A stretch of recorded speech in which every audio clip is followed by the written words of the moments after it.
माई हो।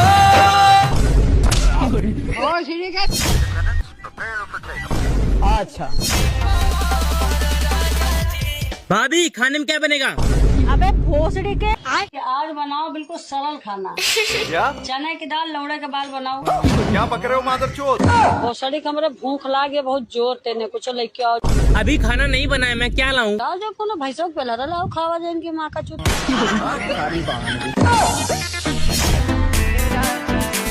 बेबी भूख लगी है, खाना दो। ये ले ले।